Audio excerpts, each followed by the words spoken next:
जो भारत न्याय यात्रा जो राहुल जी की लीडरशिप में निकलने वाली है, उसका एक प्लान का मीटिंग हुआ है और संगठन में बूथ लेवल तक जो भी अभी चुनाव की तैयारियां करना है उसके ऊपर चर्चा होगी।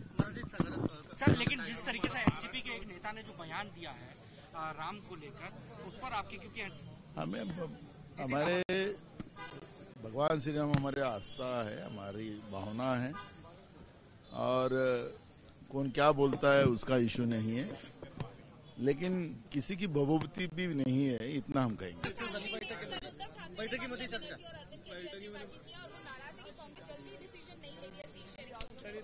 सब ठीक हो जाएगा, कोई प्रॉब्लेम नहीं। आज जी चर्चा झाली ती चर्चा भारत जोडो न्याय यात्रा अशा पद्धतीची ही यात्रा मणिपूर ते मुंबई जी निघणार आहे त्याच्याबद्दलचं एक प्लॅन झालेला आहे। त्या यात्रेला चांगलं कसं करता येईल आणि त्याच्यासाठी सगळे प्लॅन या आणि संघटनात्मक बूथ लेवलवर पक्षाचं काम कसं उभं व्हावं त्याबद्दलचं पण त्या ठिकाणी चर्चा झालेली आहे आणि हेल्दी डिस्कशन या मीटिंगमध्ये।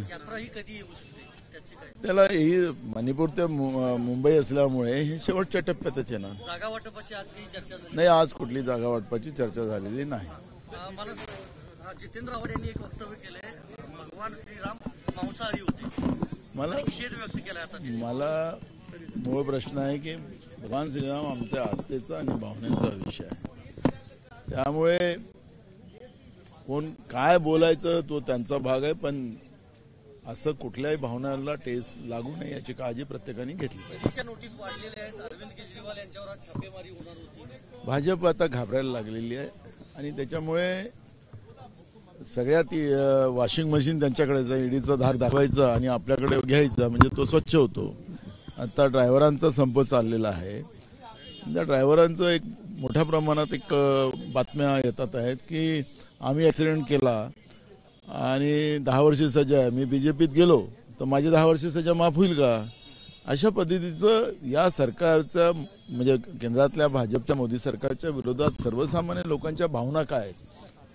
ड्रायव्हर असलेला माणूस सुद्धा या पद्धतीची प्रतिक्रिया देते आहे।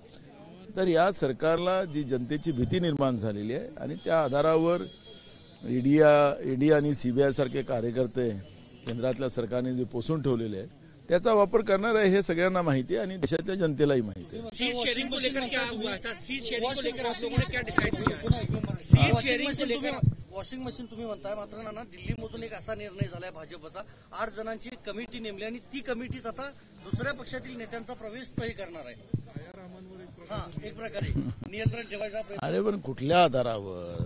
आधार तर ईडी आणि सीबीआयचे आणि त्याच्यातले 2 सदस्य ते पण आहेत। दुसरा मनसेने एक पत्र लिहिलंय पंतप्रधान मोदींना, अयोध्येमध्ये राम मंदिर होते, चौकाला बाळासाहेब ठाकरेंचं नाव द्यावं। बघा, सगळ्या प्रत्येक आपल्या आपल्या भावना ठेवतात, त्याच्याबद्दल काय प्रतिक्रिया द्यावी? एबीपी माझा, उघडा डोळे बघा नीट।